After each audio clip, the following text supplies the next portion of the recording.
Baik. Hadis yang berikutnya, hadis yang ke-73. Ini juga hampir sama dengan hadis yang ke-72. Hadis yang diriwayatkan oleh Ibnu Abbas, annahu qala, bahwa Ibnu Abbas pernah berkata, ihfazu ansabakum tasilu arhamakum. Hafalkan. Lihat di sini perintah beliau. Hafalkan garis keturunan kalian. Tasilu arhamakum, dengan begitu kalian bisa mudah untuk menyambung tali silaturahmi. Fa innahu la bu'da birrahim idza qarubat wa in kanat ba'idah wa la qurba biha idza ba'udat wa in kana qaribah. Kata Ibnu Abbas mengatakan, hafalkan oleh kalian. Berarti ada perintah di sana. Sebagaimana anak kita bisa hafal betul Pancasila, anak kita bisa hafal betul perkalian, tambah, baca, rumus-rumus dalam matematika, anak kita hafal. Tapi jangan sampai anak-anak kita tidak hafal siapa saudara-saudara kita. Jangan sampai mereka tidak kenal siapa neneknya, siapa kakeknya. Ustadz, kakek neneknya udah meninggal. Tidak ada masalah, kita perkenalkan. Betapa banyak anak-anak sekarang dia nggak tahu nama kakeknya, nama neneknya nggak tahu. Kalau ditanya, kamu punya kakek? Punya nenek? Punya, tapi sudah meninggal.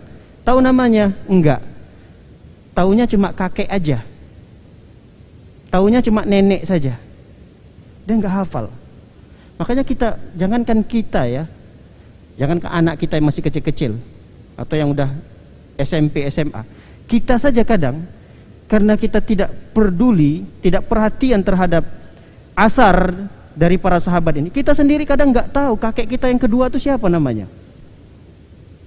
Paling kita batas hafalan kita itu saya, kemudian ayah saya, kakek yang kedua, udah kalian bisa lupa. Lihat para ulama dulu, seperti apa hafalan mereka terhadap nasab mereka itu. Bisa sampai kakek yang ke-10-nya masih tahu mereka. Kakek yang ke-10-nya. Itu memang keluarga dan kewajiban mereka. Para ulama itu bukan keluarga mereka yang mereka hafal. Bukan keluarga mereka. Orang lain. Lihat para muhaddis, orang-orang yang konsentrasi pada ilmu hadis. Mereka itu hafal satu rawi hadis. Misalnya namanya siapa? Nafi. Nafi ini nanti punya ayah namanya ini, ayahnya nama kakeknya ini, kakek kedua, kakek ketiga dan seterusnya. Padahal orang lain. Apalagi keluarganya. Ini kadang kekurangan kita kaum muslimin yang tidak perhatian terhadap nasab. Kalau orang Arab, subhanallah, seringkali mereka itu menyebutkan nama ayahnya, setelah namanya itu nama ayahnya, nama kakeknya. Seringkali. Jadi kalau kita melihat orang Arab itu 3 namanya, itu jangan anggap itu ketiga semua kata, suku kata 3 itu nama dia, bukan. Itu nama ayahnya dan dicantumkan nama kakeknya. Makanya mereka ingat betul. Misalnya namanya siapa? Ahmad. Ada orang Arab kalau kita lihat namanya Ahmad, Muhammad, Ibrahim. Itu bukan satu orang. Ahmad, Muhammad, Ibrahim itu Ahmad nama dia, Muhammad itu nama ayahnya, Ibrahim itu nama kakeknya. Jadi orang Arab itu punya kebiasaan memberikan nama itu cuma satu kata doang. Itu kebiasaan orang Arab. Sampai diutusnya Nabi SAW, nama orang Arab pun tetap satu. Sebelum diutus Nabi, kebiasaan orang Arab menamai nama orang satu.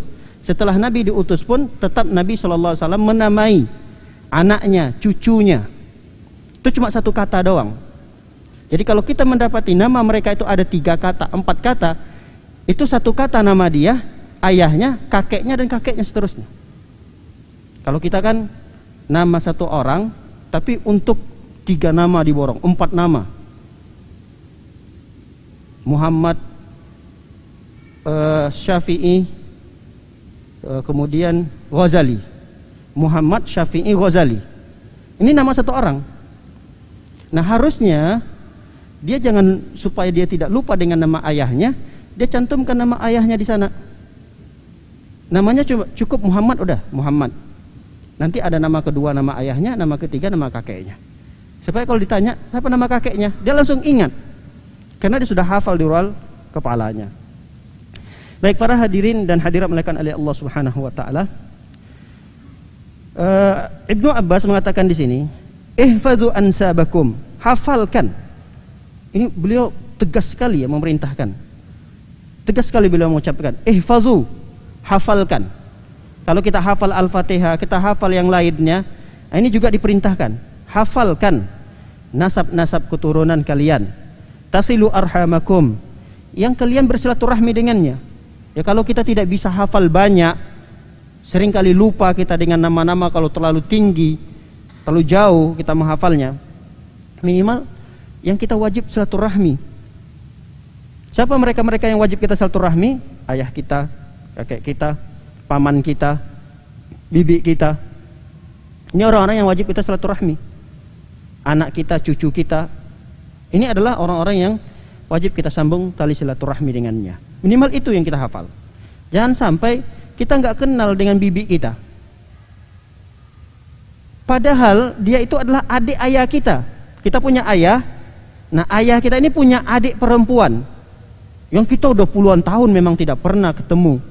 Kita nggak pernah lihat kayak mana orangnya. Itu tugas kita.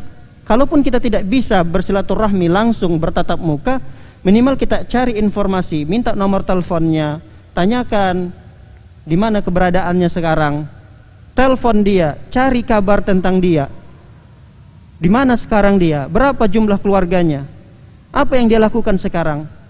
Itu kewajiban kita. Kita bersilaturahmi dengan orang-orang seperti ini, maka wajib bagi kita untuk mempelajari tentang mereka.